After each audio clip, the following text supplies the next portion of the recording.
This episode of the Red Bull Rant is brought to you by the fine patrons that support us through patreon.com/Red Bull Rant.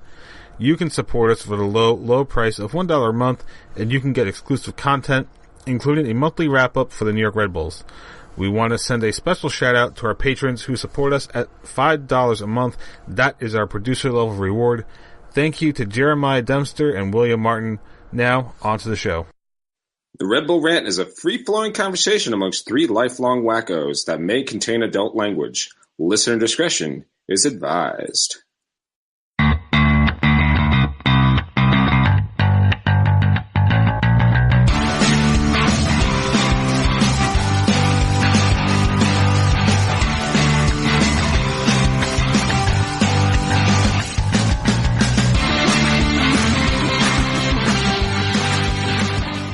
Welcome, my friends, to the show never ends. This is the Red Bull Rant podcast. I'm your host, Jason Iapicco. I'm Pat McDonald. I'm Truman, and this is episode 299. Somebody? More like nobody. Did you just realize it was 299 as you read that? I probably knew. I don't know. Oh, shit. Does this mean you know what it is? It's the realization. Do we have to do a special episode? Are we planning a special episode? What are you talking about? Every episode's a special episode. That's a lie, and you know it. It's a very special episode. Well, this one's a special episode because we actually have a guest on. Yeah. This is a good. Why didn't we? All right, this is really quote unquote 300. We have a guest. Yeah. What a treat for everyone. If we count like all the half episodes and stuff, we're probably at like 350 by now, something like that. Yeah. Or at least 325. If we count up the actual rants that Pat and I have had post game, with like 5,000. Well, hold on. Exactly. We only need to count stuff that we recorded. So, So, two games to talk about. First, the decent one, the Red Bull, with a very clear B squad. Traveled to Columbus, came away with a 1-1 draw. Truman, you want to read the tweets before we get into it? Yes, from Wayne Harrison at W Harrison 83 said, "A point at Crew is a good result at the best of times. More so with a rotated lineup. Regards from London." Hello. Cheerio. And then Chico at Chico FFS says, "Got a point with most of the starters resting. Can't complain. I thought they played pretty well, but that might just be my low expectations given that it was a rotated lineup. Should have been 2-1 though. That called back offsides goal was BS in my opinion." I guess we'll talk about that, right? We might chat about that, yeah. I mean, it affected the predictions. Yes, very much so. And I want to talk about that too. Actually, all right, let me just say that right now. When it was 1-1, I looked at Pat and I said, "Do you realize that one of us is probably going to get this spot on?" Yeah. Because when you looked at the way the game was going, you couldn't see more than one more goal getting scored. You really couldn't, if any at all. And it just ended up there was none at all. And the champs is going to keep on champing around. Right. Okay. You're not John Cena. You're not going to overcome at the end. I'm John Cena from like 10 years ago. Killing it. Not this bad haircut. Show up when I wanted John Cena. Like, I won't Brock Lesnar this thing. Don't worry. I'll be here every week. I'll defend the belt. Yeah, until CM Punk takes it away. Yeah, we'll see. Repo Man. Pat's go-to wrestling guy. All right. Start with dislikes for the match. Pat, you can go first. What did you dislike about this match? That's a tough one. I guess, you got to go with the called back goal. I mean, it did not look like he was offsides from the angle. I mean, they didn't really, as I recall, they didn't really give many good replays at all for the audience to watch, which is like, hey, well done, Columbus TV crew to not play more replays. I think from good friend of the show, what's his face in Detroit? Jimmy Cates. Good friend. What's his face? Good friend of the show. The guy's name I can't remember. Jimmy, what's his face? Cates. Hey, it works. The guy who I spoke to on Twitter like 2 days ago. Yeah, I think you said that he was watching the Columbus feed from home and even the Columbus announcers had no idea how that was called back. I was watching because that was the one on ESPN Plus. There we go. It was questionable, and then didn't show another replay. They showed it once, and that was it. So that was a bit. I think that was disappointing. It would have been pretty awesome if they had walked away with 3 points playing a B team. But we'll get into more positive things. But I guess that would have to be the dislike. And that's going to be mine too. I think the dislike is really that no one got another look at it. We got one look at it. That was it. There was no other angles. There was not even a quick VAR, which was kind of surprising because he finished the play. The flag didn't go up. Like he finished it like you're supposed to do nowadays. But I think I heard somewhere that and I don't remember this, but I think I heard that the whistle was blown before the ball went in the net. Which would mean that it wouldn't matter what VAR saw because the ball hadn't crossed the line. Well, the problem with that is that Pat and I, while we were watching the game at Red Bull Arena, by the way, the sound was not great, if there at all. So we didn't get to hear anything about why there was no replay, any of that stuff. Yeah, the budget cut seems to have affected the that's the audio system. The audio system in the Audi Field club box. But apparently, instant replay is now on Facebook. Because that's the only place I can find it. I haven't watched it yet, so I will after we're done recording. So Truman, what's your dislike? Oh, I just told you that was my dislike. Yeah, I mean, I can't find anything else besides that. Yeah, because I thought this was a really good result for the team. My dislike's going to be Omir Fernandez. Columbus almost trying to give him a concussion multiple times. Yeah. The problem is that he's 3 feet tall. That's the problem. Yeah, he's a little guy. I mean, hey, he took the beating and kept walking. So I think he's so small that like Connor Lade gets stuff off the top shelf for him. Wow! Boom! Roasted Fernandez. I really want to. Actually, you know what? I'm doing that. I'm gonna go. Let's see what their heights are. Where's the club section? Okay.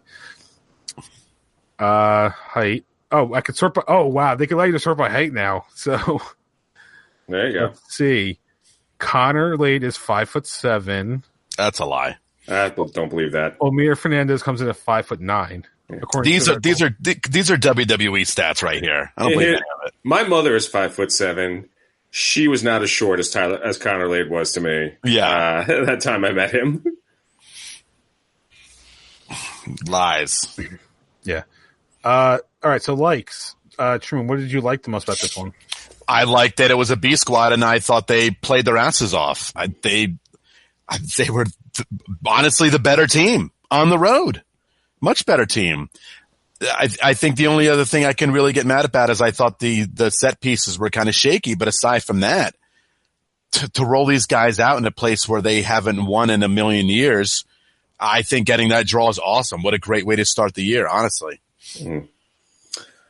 My like is kind of similar in the similar vein. It's just that one of the strengths of the system is that we do have tremendous depth that can go out there and perform when needed in a situation like this.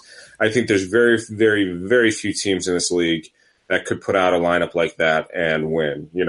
Have 10 backups out there and win a game. Don't worry, I'm going to shit on the system later, but they definitely want to spoiler alert. But one of the definite clear positive is the depth that this team has, and that enables them to play multiple tournaments like this. Yeah. I guess I got kind of same thing. It's just the fact that this for 2 years straight now, we were able to throw out a B squad in the first week of the season and get a result. Because last year 4-0 was a fluke, but to go out on the road at a place that I don't even remember the last time we won. Last time I could think of was maybe 2015, the first year with Jesse Marsh and Grella. So I remember Grella having like some long strike where it was like goal 1,000 or something like that, and that's when we won. Mm-hmm. I think they won 2-1 that day. but like I think that was the last time we won there. I think so. Yes. So I mean, we didn't win with the B squad, which I predicted that, but it's not a bad thing to draw. But to go in there and not lose is I think a big feather in the cap for what the development side is doing. And I mean, this is going to sound like so homery, but I think if this game was at Red Bull Arena, I think they could have won 4-0 again. I think so too. I think if they were home, it would not have surprised me at all. I mean, honestly, think of it this way, right? This was the first game for the Crew after the team got saved. Mm-hmm. Should have been more people there. Just saying, but there could have been. But think of the emotional aspect of that night for the Crew, and what that could have done to teams. But for a reserve team to go in there and then basically not be fazed by it, yeah. And it helped that they had long start in the defense in the back, in the middle. And then put Parker in for the second half. So that was great. You didn't really burn out either of the players, and you both got that strong center back to really reinforce that line. And plus the early goal helps too. Sure, of course. Playing most of the first half with the lead is kind of important. So yeah, Andre Ivan with his second goal. After I've been making fun of him relentlessly.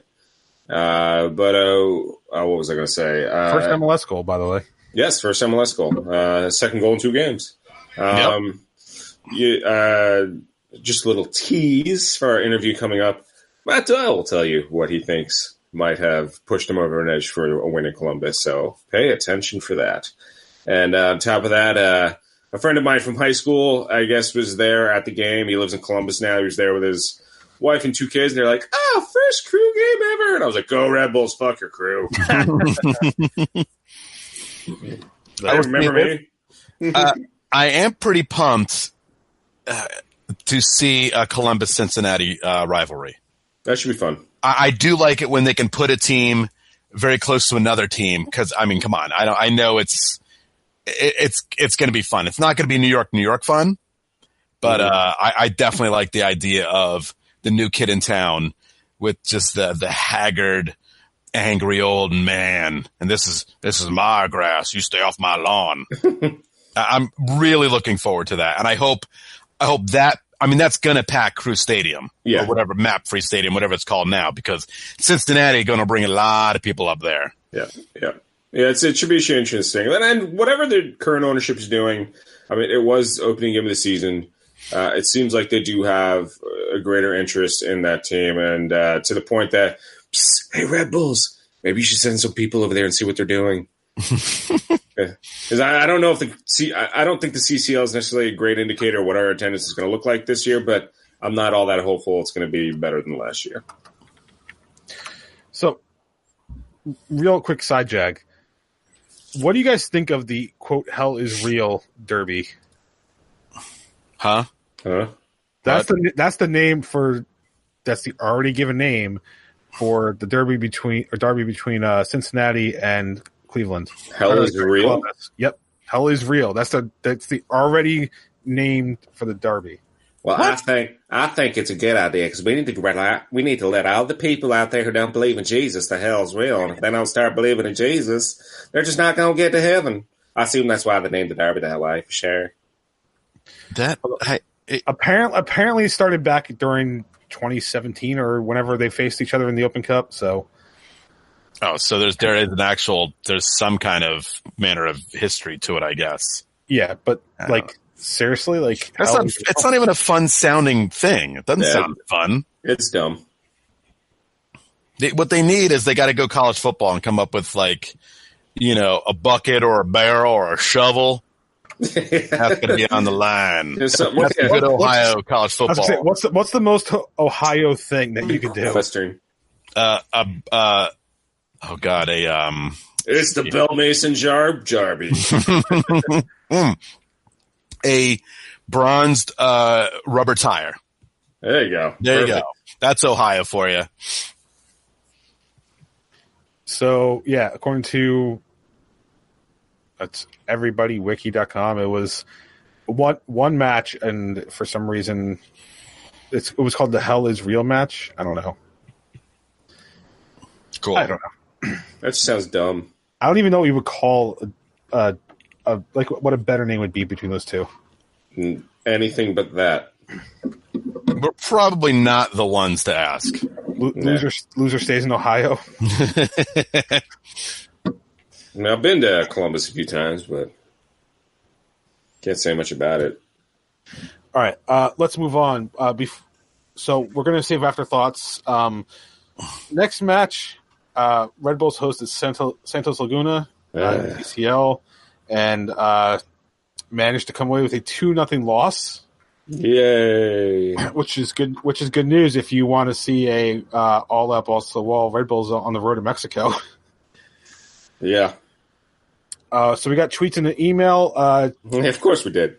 Truman, you want to do the tweets first? Yeah, I mean, I'm not going to read all the replies here, but yeah, because some of those were conversations with Meg. So yes, Jim Aldag said that Santos' goalkeeper was a beast.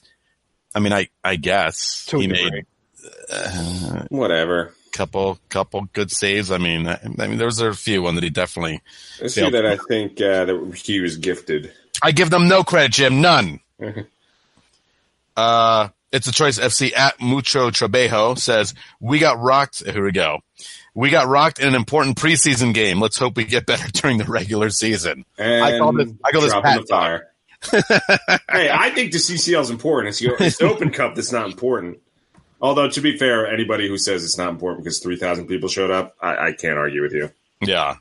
Well, fucking 15 degrees. Just to preface this, our tweet did say, can they possibly make a comeback on the road next week? As Pedro Gomes at MLS Super Sub said, no. He is right. Yes. At PWC002 said, a friend decided to join our Red Bull fan base last year, and I let him know. Be ready for an overwhelming potential followed by complete failure at the worst moment. But hey, at least we've got this really cool long sleeve red jersey. Buy one next season. Oops. eBay. Check out eBay. Matt Schlemmer at RXRPH510 just threw up a Groundhog's Day quote or a GIF, which is I'm super pumped about. That's always great. At DBRIEVA, David says, we can't finish and parking along we're beaten like rented mules. Hoofa. Yep. And then at Greek Assassin 17 said, Doom. Is that with Torbo saying Doom, or is it just Doom? It's just a word. Yeah. I think his name was Torbo. Was his name Torbo? Futurama? Anybody? Oh God, I don't Bueller. Shit. Bueller. I don't know how far I can dig into the Futurama archives. Fuck, I should know this. I've watched that show multiple times. Yeah, you watch it more than both of us. Yeah, it was Morbo. Yeah, Morbo, okay. The news analyst. Or yeah. the news guy. Yeah. All right, and the email is from Andre. He says, it's been very clear for over 2 seasons that Alex Mouille and Connor Lade cannot play at a higher level. They've had 2 years to invest in a quality attacker, acquired Kaku, but starting Mouille limits this team to being so one-dimensional. This results in over losing Royer, which I think he meant overusing, Royer on the wing, and Kaku down the center. People will point to Mouille and Lade's hustle, engine, etc., but that doesn't translate to results when technical ability is the deciding factor. Different season, same results. Cheers, guys. Well, I think, Lade's he's just been playing because they have no other option. Yeah, I mean, suspension, injury, like there's always a reason why he has to come in. And again, we talked about it last night, is that he gets exposed a lot. Yeah. He plays very well coming up the field, but unfortunately he's a defensive wing. Yeah. And he doesn't play well going back down the field. Yeah. He's not beating anybody. He's not beating anyone on headers, No, definitely not. And with Mouille, we'll definitely talk, he'll be mentioned during our interview with Matt and yeah. And now. yeah. But I think the whole thing is I don't think you're going to see him much more. I think I love Florian Below. I love him last year, and I think he's going to be the guy. We're not going to see Mouille that much again. I think we've been saying that for 3 years. But I mean, this was after Florian Below got injured. I think he is going to be the guy. Yeah. I'll say this much to Andre. I mean, with Lade, look, for what he is, I think he's fine. And what he is a guy who comes in when Murillo and Lawrence are injured or suspended. He's not a starter. If he was a starter, I would be, I think, more highly critical of him, more highly critical of the team playing him. But for what he is, he's fine. He was not great last night.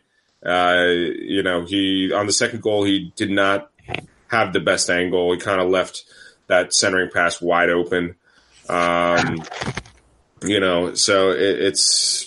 he's not great. Mouille, I mean, I don't know. You want to start with dislike so I can just get right into it? Go for it. So my big dislike is, I mean, everybody, and I got shit on it. I got shit on about it on Twitter last week about not trusting the system. I don't fucking trust. I mean, let me personally say, I don't distrust the system. I like that they're bringing players up. Hell, as a U.S. national team player, I love that they're bringing players up.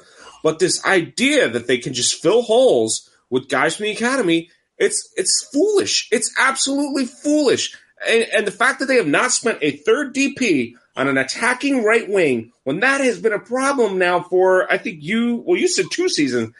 I think it's been going back longer than that. I think it's been 3 or 4 seasons. When did we get rid of Lloyd Sam? That was the last time we had any attack coming from the right wing. I mean, it's what is this team not seeing that everybody else is seeing? Everybody else, except for the system acolytes, who think somehow it's going to be fixed. And acolytes, before you jump down my throat again, I hope you're right. I really do. I hope you're right. I don't want to see this team blow MLS Cup again. But it's this idea that, they were really good last year in CCL, so there's really no reason to doubt that they won't be good this year. Well, guess what? Last year we had Tyler Adams. We don't have him this year. We don't have our best player from a year ago. And we did absolutely nothing to improve this team. Nothing to make this team any better. So I don't understand how we were supposed to be as good or better this year in this tournament. I did not, to be fair, I don't think I expected them to win this series. Santos Laguna has been a house of horrors for MLS teams. I always had a feeling it was going to be tough going down there. But to lose this pathetically at home, and look, yes, some of it is reliable players who, they had terrible games. Tim Parker and Aaron Long, key among them. It's just, but they gave up 2 goals, but if you score 0 goals, you can't win either. And we have seen it in knockout round games year after year after year after year. And how can you explain to me this team wants to win anything, or this organization wants to win anything, if they've seen the same problem creep up year after year and they've done nothing about it? And look, Matthias Jorgensen is interesting, but your star striker's 34. How many 34-year-old strikers keep scoring 20 goals a season? I mean, it's like you gotta. We got him. He's for the now. He hasn't been in the 18 yet. So he can't be that ready.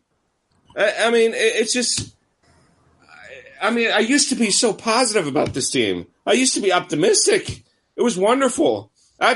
I'm now one of those people who has to fight myself for when I see optimism on the RBNY hashtag. I'm like, you're a fucking idiot. I've become that person. That person I hate. Because this team just seems to have no interest in winning. None. And, and I said it at the end of last year, it's expecting the attendance. And I'm not really expecting the attendance to be much better this year. But it's for us. I don't know why. I've become that fan who does not know why he continues to support this team. Of course I will, because that's fandom. It's lunacy. And it's March, so yeah. There's plenty of time. Yeah. Oh, here, no. Look, I'll also say in my argument with the people on Twitter is by mid-season, this team will be in first place, and I'll be like, yeah, they proved me wrong. This is the season. Yeah, this is the year they're going to do it. And then we're going to get to the MLS Cup, and they're going to crash out in the semifinals because that's what they do. You know, they're going to be wonderful this regular season. I have little doubt that they won't be, but when it comes to the big trophy, they're going to fail again, unless this summer they actually use that third designated player. And I'm not holding my breath. I don't think this team has any interest in improving. I think we're a farm team for Leipzig. I think that's all we are, and all we are is to get American kids coached up and ready to play in Europe. And to be fair, as a U.S. national team fan, that's awesome. I mean, that is awesome. It is great. I think the Red Bull academy system is phenomenal for the U.S. national team. There's no question about that. But I want to see a fucking MLS Cup or a CCL for that matter. I mean, it's obviously not going to happen this year, but my dislike has become a whole tirade. But that was one hell of a game dislike. Yeah, I'm going to add on to this. So here's the thing: being a farm team for Leipzig is not a big deal when you invest in players that help you win. Mm-hmm. Because here's the key to all this: the players that are going to advance. And this is going to sound stupid, but there's logic. The reason Tyler Adams gets to Leipzig and starts right away is because the team performed well during the regular season. If that team doesn't perform well, it hampers the valuation of Adams, regardless of how well he plays. That's possible, yeah. So investing in players that can do the things you aren't doing right now, even if you are a, quote, farm team, should be a priority. Mm-hmm. I mean, hell, the whole methodology of Ralph Ragnick is buy young, get a few years out of them, pump the value up, and sell for a profit. Mm-hmm. It's basically the Chelsea formula, except he actually plays the young players. Mm-hmm. There's nothing wrong with doing it. And if shit comes out of the academy, that's great. But here's the thing: we haven't made that player that can blow past defenses on the wing, and that's the problem. The academy's not producing it, and you know why? And this is going to sound bad. The reason why the academy's not producing it is because the fastest people around are not playing soccer right now. They're being recruited for other sports that pay more money. Yeah, I mean that's very much a possibility. But I mean, I think you said it. I mean, Alex Muil, God bless him. I've said it multiple times over the last couple shows. He improved a lot over the last year. But look, how many times do you have to watch a left back outrun him? And let's not forget, left back is across the world one of the weakest positions, and we have one of our weakest attackers on that side. I mean, it doesn't make sense. I mean, we should have someone who can exploit that weakness for when it exists, and we don't. You know, I would love to see, I mean, Ivan's played all right the last couple games. I would love to see Velo take another step. I'm not as convinced as others are that, he was the answer, because he played well last year for sure. But, I'm not as convinced that it would have been the storyline would have been drastically different had he still been around and not gotten hurt. But it's so frustrating to see the same thing over and over and over and over again. And it's just to bring out the old cliche, the definition of insanity is to do the same thing over and over again and expect different results. And we're expecting different results, and I don't know how that's possible. I mean, how many times last night do you need to see Alex Muil and Duncan overlapping and not getting past the defender? Yeah. Mm-hmm. The whole point of the overlap is if you don't have speed, is to get past the defender anyway. Mm-hmm. But they weren't doing it. Yep. I guess I have a dislike, right? Yeah, you might as well. I can't even give my actual dislike. Can we get? I thought you did. I thought you just No, I was just piling on to the points he was making. All right, so I'm just going to say mine real quick, and it was basically covered, but it's just the frustration of missing several great chances, like you see in every other playoff game. I mean, Pat just said this, but I'm just going to draw it home because we see it a million times, and give up that first goal, and then it's the time for the other team to just fall over and dive and grab their face and roll around and stall and stall and stall and stall. Yep. And then we just start throwing the balls up the field, hoping that, 30-something-year-old BWP can chase it down. Yep. So we don't have to keep breaking it down. It's just another game that I had to go to in person and see that. Yeah. To just kind of add on to that a little bit, the whole game itself just kind of annoyed me. But then, like, when that stuff started, I got really angry, and that's when I started standing up and screaming curse words and other various foul languages at the referee and Santos Laguna players. And I will say the one positive to that is that the Santos Laguna fans that were around me, they were kind of like, "Hey!" Before that, they got quiet after I got angry. So maybe they got fear. They became fearful of me. I put the fear of God in them. I put the fear of God in them. Like, I opened up my chest and there was like a MAGA tattoo somehow there. I don't know where that came from, but and they were like, "Oh, no, I'm just kidding. That's terrible." But that's a terrible thought. But so that was the one plus of that, I guess.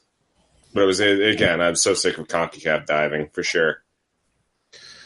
All right, my dislike is general lack of effort.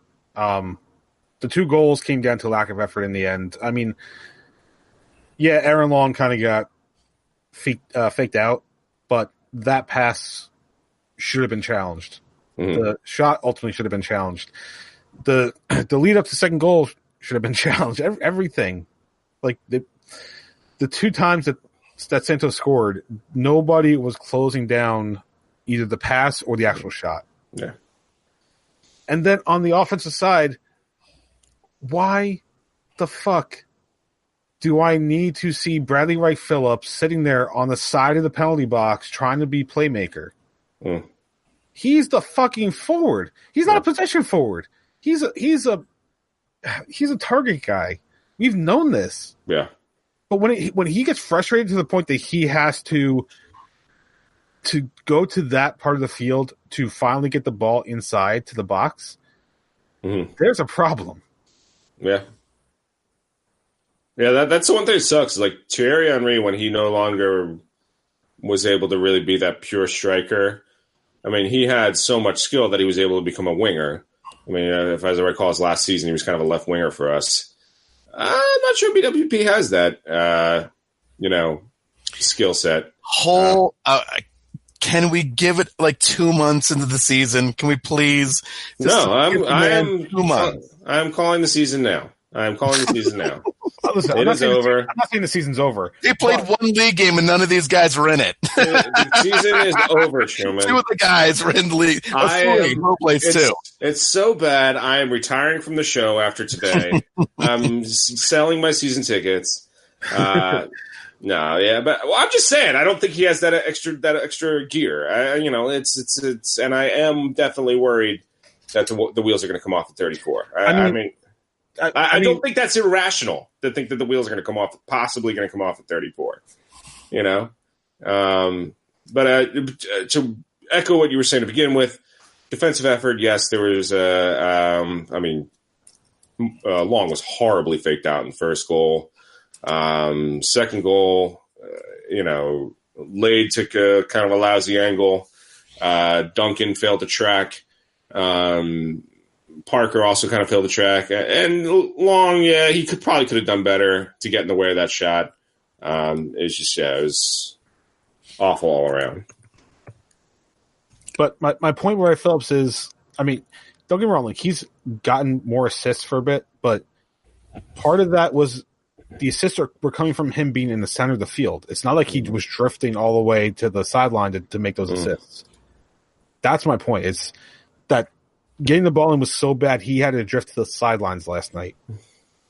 Yeah. All right. Let's wrap up. I'm just giving afterthoughts because we did it. We afterthoughted our asses off right there. We didn't give any likes. Okay. Real quick. I thought Kyle Duncan played well. There you go. Yeah. I think, that's what I was going to say. Despite the fact that I do think he did fail to track on that second goal, I think his ability on the ball is very good. There was a lot to like there. If Kamara Lawrence is still going to be out for some more time, I would like to see more of Kyle Duncan. than Connor laid out there for sure. Oh, and Kaku's a Street Fighter now, so I like that too. He's a Street Fighter? After running into the guy and kneeing him in the face, yeah. Rumble. It was going to be a rumble. He Hadoukened him? The fuck him up Kaku chant was my favorite chant of the whole night. Afterthoughts. Whatever Red members put their fucking 126 tickets on StubHub so Santos Laguna fans could get in there, fuck off. There were free tickets.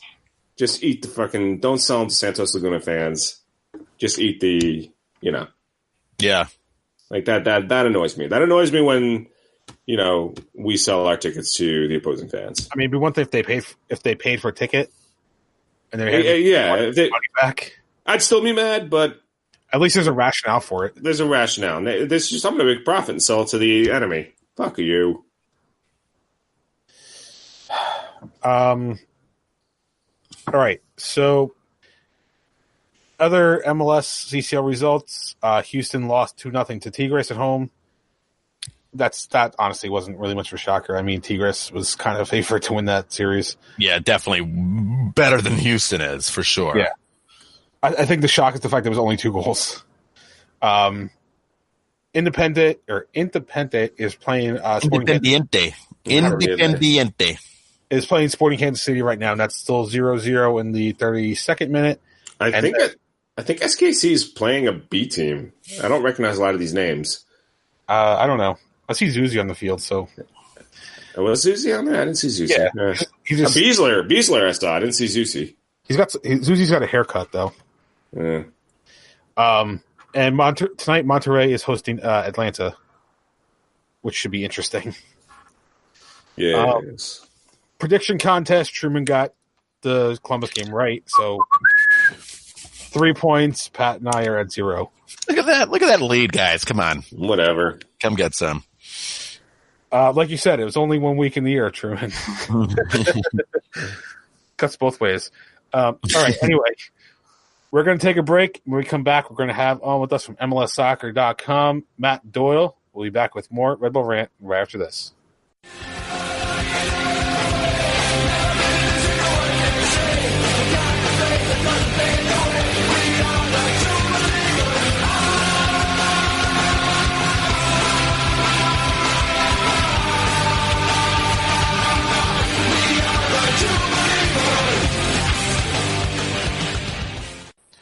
Welcome back to the Red Bull Rant. We want to welcome back to the show longtime guest. I think first time in close to a year he's been on the show. You guys know him as the MLS analyst, Mr. Matt Doyle. Matt, welcome back to the show.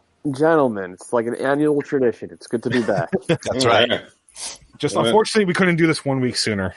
You know what I think though? I think didn't last year I think we recorded. I think there was already like maybe a game in. I know CCL had already begun, right? Mm-hmm. Yeah, at least CCL was already started by that point. I have a feeling MLSsoccer.com pays better than us. Just slightly. I didn't even think that was a contest, but sure. That check is still in the mail somewhere. Yeah, I keep looking. All right, hey, Patreon money goes yeah, sometimes. I hate having to relive this because it just happened last night. But Pat and I were at that game. Yeah. Do you think it was worth freezing our butts off to watch that kind of result? I mean, the result's disappointing, but I thought the team actually played well. And look, sports is sports. You're gonna have disappointments. You're gonna have games like the one that played out last night. Now, granted, everybody knows Red Bulls fans have had probably more than their fair share of those types of games in knockout competitions. It was super familiar. But if you're not there for the low points, I don't think the high points are as fun, are as good. And let's all remember, this is a team that just won a major trophy last year and have done it 3 times in the last 6 seasons. So, I think a great philosopher once said, you take the good, you take the bad, you take them both, and then you have the shittiness of being a sports fan. That's right. Yeah. Perfect. I mean, you did say they played well. I think we talked about earlier. I thought they played pretty well early on. What happened in the second half? They just felt completely lost. I mean, I think right from kickoff the second half, it looked bad, and you just after that goal happened, I thought they were lost. Yeah, I think so too, and I think Armas said something to that effect, and maybe Kaku said something as well, that like the spirit sort of just went out of the team after the second goal, which I get it, because they had played so well in the first 40 minutes. They could have been up, and maybe even should have been up 2-0 or 3-0, and then you have that so predictable breakdown right before the half, and you come out and you do the same damn thing. Like I think it's just natural to feel like, man, and spend 30 minutes shit in the bed. But then, they still fought back, and they still had good chances. They just couldn't. They couldn't finish anything. I mean, they couldn't finish anything. They should have won that game 4-2. What can they do to improve on the finishing? Like, there's only so much Ray Phillips can do, and granted, he didn't. Some of his chances, I think, should have been in, and some, like the header, you could argue he could have done much better. But what is it, like a personnel thing, or is there anything that the Red Bulls can do in situations like this to finish better? I don't know. I asked a bunch of my coworkers are ex-professional players, including one who scored an MLS Cup, Kalen Carr, and I said, this game, is this just lack of top-end quality, or is it the difference between a team that's played 12 games, which is Santos Laguna, and a team that's played 2? Or is it some of column A and some of column B? And I think the consensus is maybe it's a little of column A and a little column B. I think we've all known that for 5 years now, it's been BWP or pretty much nobody in these situations, in these games. And BWP, while I think he's the greatest regular season forward in MLS history, he's not that guy in the playoffs. He's not that guy in these moments, and we've seen it time and time again. So I think, there's a certain segment of the fan base, shout out Brent, who are like really angry at the owners for not going out there and getting an Almiron and spending an extra $5 million on a Piatti and finding that guy who can come through in these moments. But I mean, clearly that's just not the Red Bulls way. I mean, it's not the Red Bulls way, but can Red Bull fans really expect the ever elusive MLS Cup if they're not spending the way other teams are? I mean, the last 4 MLS Cup winners have had 3 designated players. I think there's probably something to that. If you look at the teams that have won, the team in 14, it was the Galaxy with Donovan and Keane. 15, it was Portland with Valeri and Adi, and 16 was the Sounders with Ladero, and so I mean, it seems like more and more it's the teams at the top end of the salary outlay and the transfer outlay that are taking home MLS Cup and are probably going to take home CCL. But I think the way Red Bulls are looking at it, and I think the way that I actually see it, is like, this is an interregnum period. This is a period in between where teams have just figured out how to really use their academy and take advantage of that in a transferring out Matt Miazga or Tyler Adams for multiple $millions way, and teams have really turbocharged their academy use. And the idea is that within the next 3 or 4, 5 years, you're going to be able to get those top-end players from within. And that will change the balance of power in the league, and I don't think anybody's better suited for that than the Red Bulls. But in the meantime, it probably means that you got to hope that a guy like Jorgensen really hits.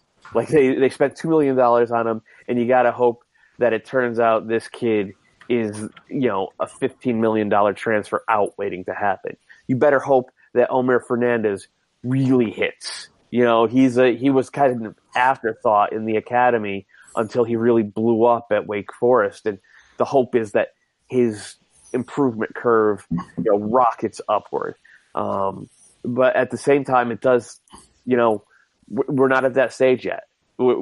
As a league, we're at the, hope these guys can do it stage. And meanwhile, it's the likes of Almiron and, Javinko and Ladero and Valeri and Keane who are walking away with MLS Cup at the end of the year. Speaking of Fernandez, let's rewind a little bit back to the Columbus game, just because, much like last year, the Red Bulls' first game of the year, they rolled out a B team and I think played a fantastic game. I think the Red Bulls are bragging about depth. What did you make of that game when they're going into Columbus, where they haven't won a game in? They said the stat. It's been a few years. I know they haven't actually won a game there. How impressed were you just to see this B squad come out and get that 1-1 result? I was pretty impressed. I thought their structure was really good. I thought the way they battled was really impressive. I thought Caceres was very good. And the sooner he takes that job from Tchaikovsky, the better, because I don't see it with Tchaikovsky. I know everybody loves him. I don't see what they see. So that was all really good. I do wonder how it would have looked if they had Brian White or Jorgensen ready and had a true forward out there. Because again, Omar Fernandez, he really fought, he really battled, but he's not a lead the line striker. So it limited what they were capable of. But look, that's the type of point that you win Shields with. You get that point on the road with your B team against what I think will be a playoff team in Columbus. That's how you get 71 points. So, these past two games, one was a very encouraging draw with a B team, and another was a very deflating loss against a Mexican power. What should Red Bull fans take away from that? Should they take more away from the Columbus game? Should they take more away from Santos? Combination of both? I think it's a combination of two. The Santos game showed that there's still a game plan there. There's still the ability to do some of those top end things in terms of being able to open up a good team and create those types of chances. And the Columbus game showed that there's depth. Betancourt looked great. Velo looked great, and I still think I went on that big spiel about, you kind of have to hope that one of these guys hits. Well, if Velo stays healthy last year, he's maybe like a 9-goal, 13-assist type of winger. Yeah. And then maybe we're having a very different type of discussion. So I think, I get it. I've literally been in the crowd at Red Bull Arena and then at Giant Stadium for losses exactly like the one you guys went through last night. But I just look at the structure of this team, the way they evaluate and develop talent, their lack of sentimentality about a lot of that talent. I still think there's just so much more to be happy about than to be sad or even frustrated by. I'll just say real quick before Jay jumps in, I have photographic evidence of you being at those games. Burn that. It really happened. That's actually true.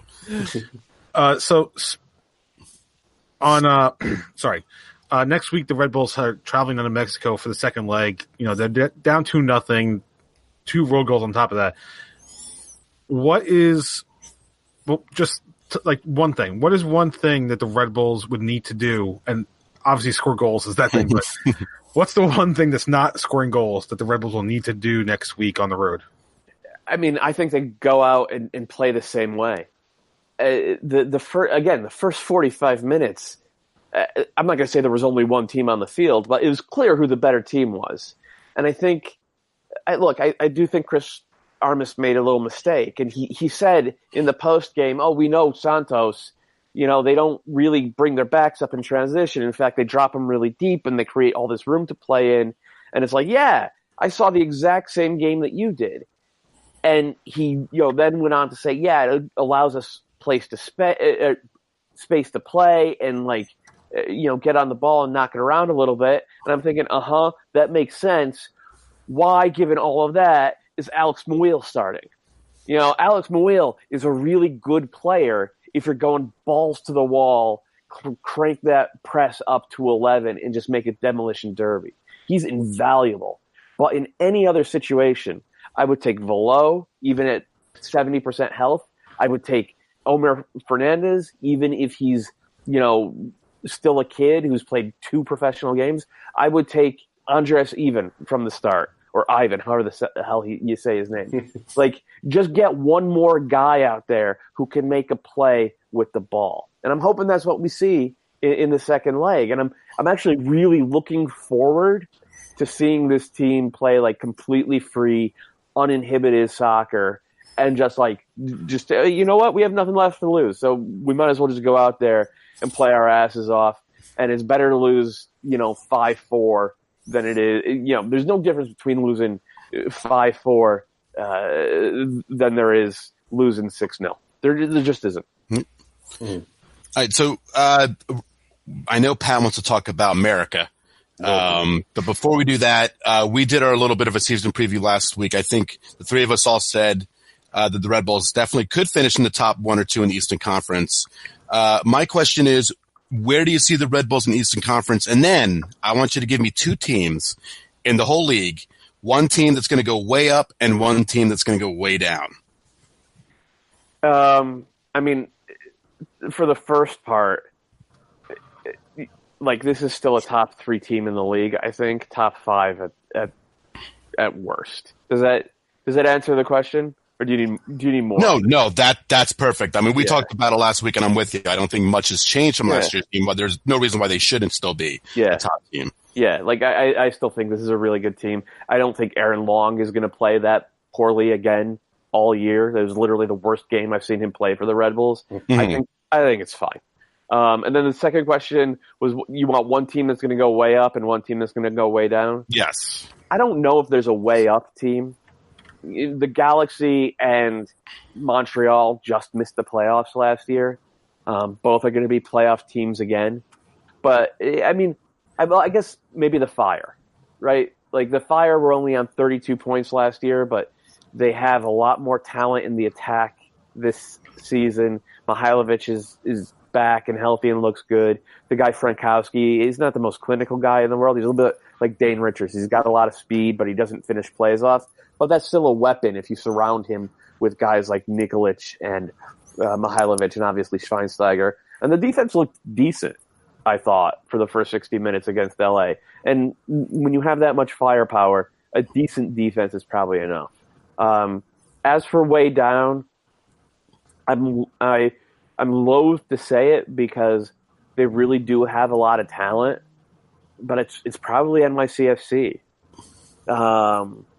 Their forwards are 5'3", 5'3", and 5'7", and they spent last week hitting literally 25% of their passes long, skipping the midfield entirely to play long balls to their 5'3" tall forwards.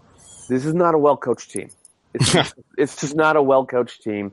They probably should have lost that game at Orlando despite having a 2-0 lead and despite Orlando City being literally the worst defense in league history last year. So I picked them to go from, they were third in the East last year. I picked them to miss the playoffs. Wow. And we said last week the biggest thing is just losing David Villa, who was clearly the heart and soul of that team. And I think we said 2 years ago, once he's gone, that team is going to be in massive trouble. Mm-hmm. I don't think they would be if they still had Patrick Vieira.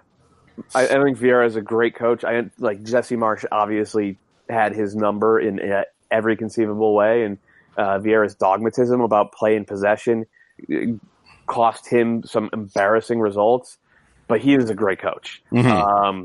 And going from him to Dome Tarrant has been a precipitous drop. All right, well, let's get, before we let you go, we'll get our usual U.S. national team question. So last month, 2 months ago now, Greg Berhalter finally made his debut for the U.S. national team, and with convincing victories over Panama and Costa Rica. They looked like they had a tactical idea. So my question is, how many World Cups is Greg Berhalter going to win us? I think I'm putting the over-under at 0.5, and I'm going to hammer the under. That said, I agree with the way you framed it. The 2 wins were super convincing. The tactical ideas were not just interesting, but clear. And not, you could see the players understood it, which is something new and fun that we hadn't seen in a decade. And certainly, watching it, I think I understood it on a pretty good level, and that was good and fun.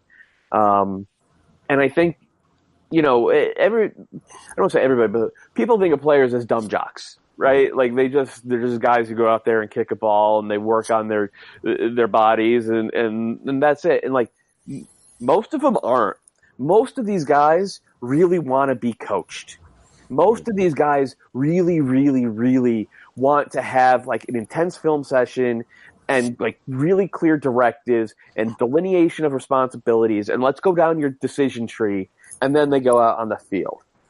And I think that's what Berhalter is going to give them all, like literally all of them. And the ones who don't want that aren't going to make it. So I'm excited for that. I'm excited for the upcoming friendlies against Ecuador and Chile. I'm excited to see what happens when guys like Pulisic and Weah and Sargent and Miazga and John Brooks and just about those 5, maybe a few others in Europe, Weston McKennie as well, get into the lineup.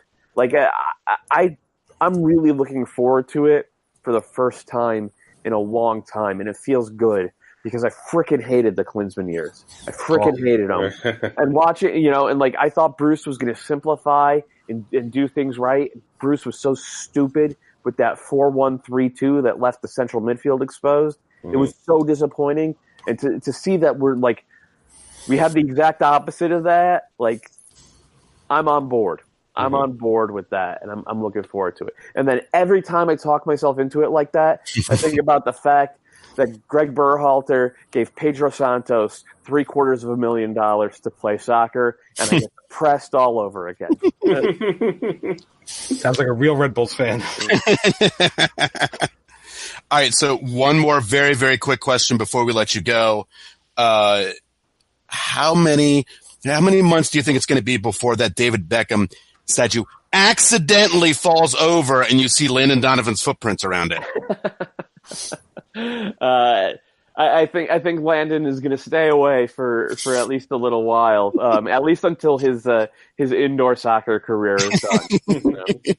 Landon, by the way, Truman, Landon is joining you and I in the ranks of the balds. He needs the come to Jesus moment about bicking that thing. So. Just do it, man. Just do it. Just man up like us and just go for it. I got time for one more, guys. Whoever wants it. U.S. national team player that made a name for herself you might see playing in these games against Ecuador and Chile in the last 2 games. Yeah. I mean, I think we'll see Mihailovic back. Mm-hmm. And like all the stuff that I wanted to see from him in terms of being more comfortable on the ball and turning in those pockets. He's really smart off the ball, finding those little pockets of space, but he didn't really turn them into danger for the U.S. He did for the Fire, against L.A., but granted, it was L.A., but like he looked really good with that. So I think we'll definitely see him. Nick Lima has not, from all the reports and from what I saw in week 1, he's not adapted well to the man marking scheme that Matias Almeida uses in San Jose, but I'm sure we're going to see him as well. And then, Long is going to be there, even though he, again, crapped the bed last night. Walker Zimmerman, I think, will be there. I would be surprised if he isn't. And then, it is kind of up in the air, but like Jordan Morris came back, and had 2 goals in his first game. He could be a factor on the depth chart. I thought Russell Knauss looked really good, but I'm not sure he hits the exact type of passes that Berhalter needs from a D-mid. So there's a pretty long list. Very nice. All right, so next time you're on, we're going to talk about best early '90s grunge album, but we'll save that for next appearance. I like that idea. And I'll leave you guys with this thought. On all the preseason content MLSsoccer.com put out, they all, we're always required to pick winners of the Shield, U.S. Open Cup, Canadian Championship, MLS Cup. And just for you guys, the winners of the MLS Cup that I picked this year, DC United. That's it. I'm out of here. Sorry, see you next year, guys. All right. Before you go, do you want to tell people where they can find you online? You can find me everything at MLSsoccer.com on the website. Oh, and let me plug this. Have you ever wanted a match of the day style Sunday night recap of everything that happened in MLS over the weekend? Yep. We're doing that this year. We had our first show. It's called Match Day Central. We had our first show this past Sunday. It went surprisingly well. To be honest with you. It was about 40 minutes, and we do that thing where we go through all the games. We give you, all the best highlights, what we think anyway. We give you a little bit of tactical stuff. It was a lot of fun. The powers that be have invested a lot of time and money, straight up time and money to make this happen. So please, on Sunday nights, forget Game of Thrones. Watch us instead. And of course, don't watch it on Sunday night. You have to watch Game of Thrones. And then on Monday, you could watch it at your desk at work. It's on MLSsoccer.com. All right. Excellent. All right, Matt, thanks for joining us. We'll take a quick break and we'll have more Red Bull Rant right after this.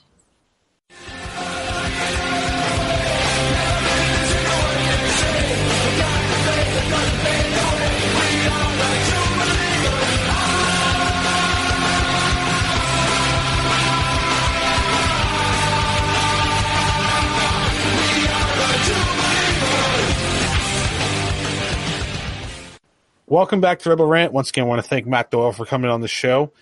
You can follow him on Twitter at MLS Analyst. No, you should probably check it.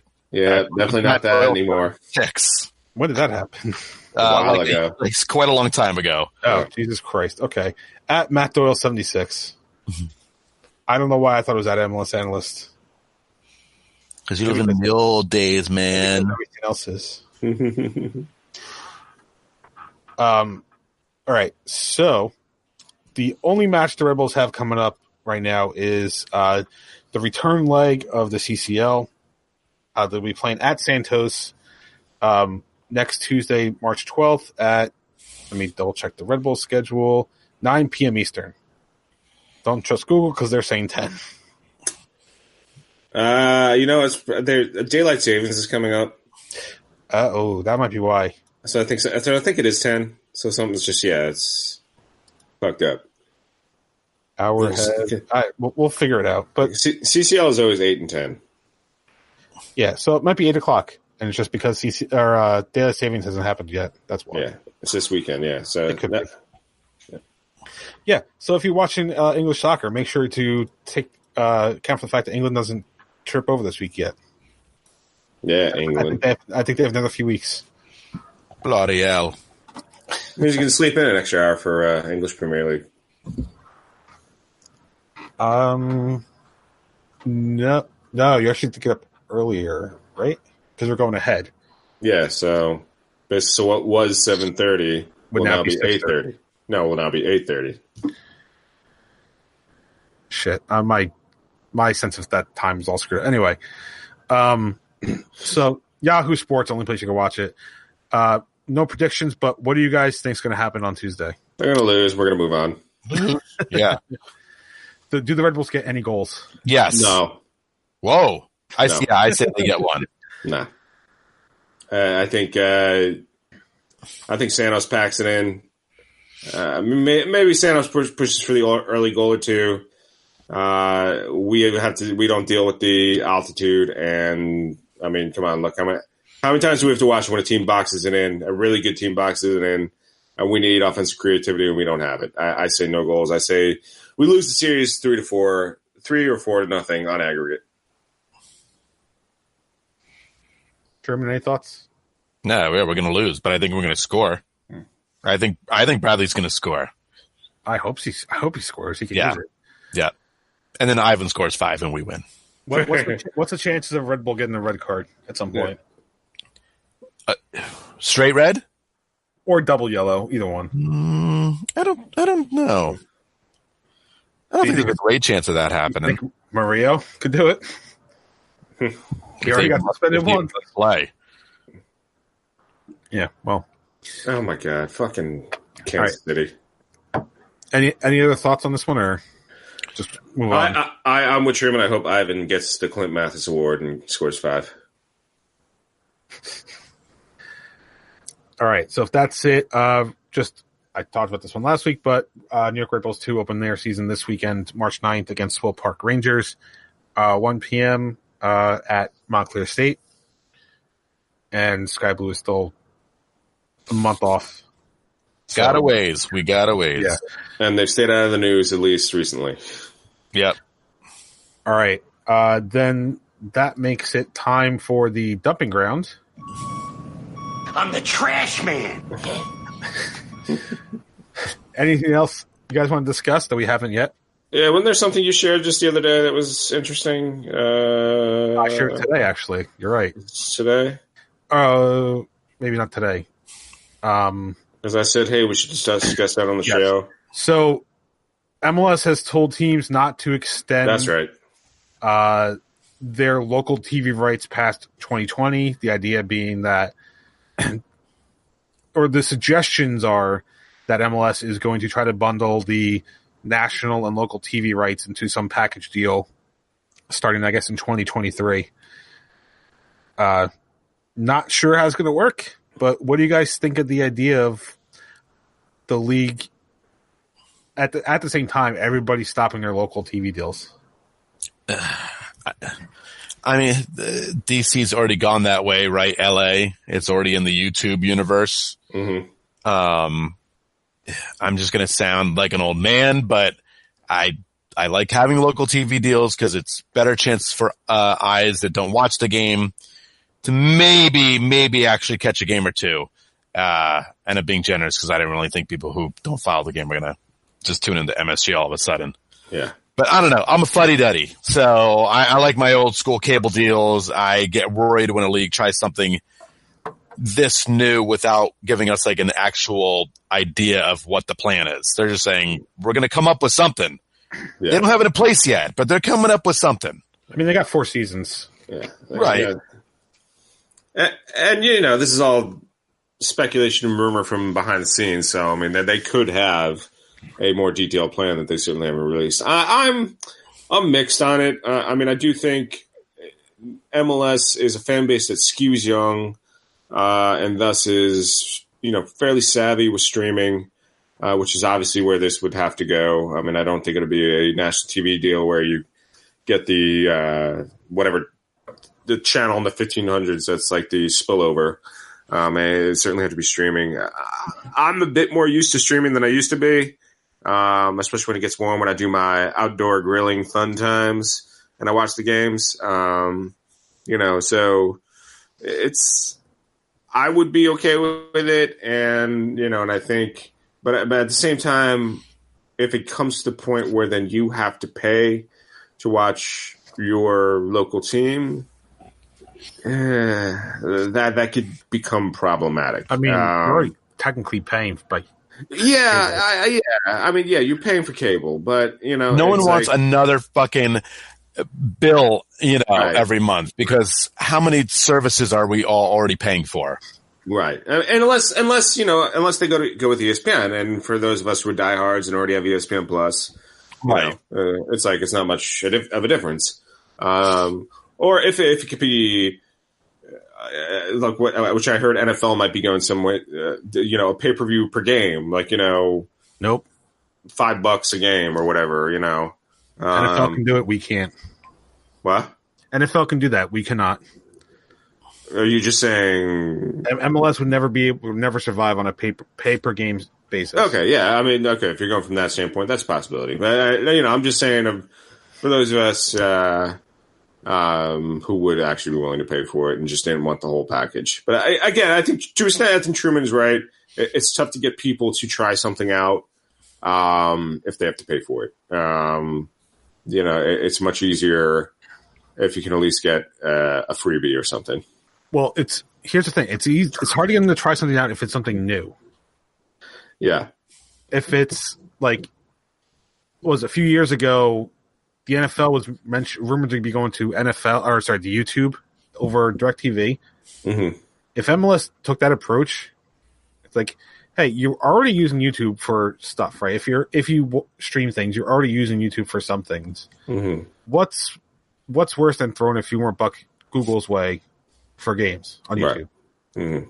Just give Google all your money. No, but it's the same thing. Like, hey, you already using ESPN Plus. Like, what's a few more bucks to ESPN Plus, right? Right. It's the familiarity of the service would benefit for what you're trying to do. Yeah. If they went and made their own streaming, like, hey, you remember MLS Live? We're going to bring that back, and you can get all the games here. No, that's going to be. Don't get me wrong. Like, I would do it because I'm comfortable streaming, but you will lose people because there would be. Why am I going to again sign up for another service? Yeah, it can't be like what was that streaming service that no longer exists? Was it Go90? But that was a free one run by Verizon. Yeah, I mean, it's like you can't be like. I mean, just look at how that deal with NWSL worked out for NWSL. So yeah, it's got to. If they do this, it's got to be with a heavy hitter, a la ESPN or YouTube for sure. You good on that one, Truman? Do you have any other thoughts? No, I'm good. Okay. Then that was it for me. You guys have anything else you want to talk about? I don't believe so. Nah, I think we can keep this thing going. Okay, then that means we only got one thing left. That's Truman's Terrible Team of the Week. That's terrible. All right. I have a runner-up, but the winner is going to go to an MLS game because that's what this show's basically about. Mm-hmm. But if we can't mention Real Madrid getting absolutely destroyed at home by Ajax 4-1. I mean, that is fucking embarrassing. That is humiliating. It's just an absolute demolition. It's their worst loss at home in Champions League history. Rough. That gets everybody fired. Everyone. Mm-hmm. Yep. But again, we got to hand this one to Philadelphia at home for losing to TFC, who we thought was going to be the big trash team, 3-1. Philadelphia is supposed to be better. Sure, it's only the first game of the season, but who doesn't love to pile on to Philly? And I couldn't think of a better way to kick this segment off than giving Philly its first unwin of the season. Yeah, take that, Philly. You stink. You'll forever be America's toilet. All right, so anything else? We're good? No, sir. Good. Okay. All right, let's wrap this one up. You can visit us at patreon.com/Red Bull Rant. $1 a month is all you need to give us to support the show and get exclusive stuff, such as our monthly wrap-ups, any live post-game stuff we do, stuff like that. Red Bull Rant at gmail.com if you want to email us like Andre did this week. Or if you'd rather call us, 973-348-5329. Facebook.com/Red Bull Rant. On Twitter, at Red Bull Rant, at Dr. Stooch myself, at PMACDA2 for Pat, at The Truman for Truman. Subscribe via iTunes, Stitcher Radio, Google Play, and as of last week, Spotify, we're on there too. So if you want to listen to us there, feel free. I just remembered the listener predictions because we did do this. Mm-hmm. And I forgot to shout this out earlier. So, week one of the predictions, we actually have 7 people that got it exactly right. Ooh. At Syracuse Pinball, FCBM, Steve Toto, Kale Gristom, I'm not sure how to say that. Joseph Mandel, Jeremiah Dempster, and Nicholas Lambert. You guys all got it 1-1 draw exactly right. And then we got another 4. I'm not going to read them off, but we got another 4 that got the draw. And I think we had a total of 35 people did it. So thank you guys if you did it. And keep an eye out for the one next week for the home opener against San Jose. I'm not putting that up yet because I want to get past the weekend before I do that. And plus I figure people are going to use the Santos match and use that to judge what's going to happen next. So. Everyone's going to predict we're going to lose. Yep. But keep an eye out for it. I'll put it on Twitter and Facebook. And I didn't plan on tracking those throughout the year. I'm just trying to figure out the spreadsheet on how to do that reliably, but that is something that will be happening this year. So if you've done it week 1, you can keep going. If not, you can jump in next week and see how you guys stack up against us. Yep. All right, last words before we get out of here. Do us a favor, Red Bull, and don't embarrass us. Don't embarrass us. Don't embarrass yourselves. Put on a good show. Yeah, just do something, I guess. I don't know. All right, so for Pat, Truman, and myself, this has been episode number 299 of the Red Bull Rant. Thank you guys for tuning in, and as always, go Red Bulls. Bye, bye, bye. Lates.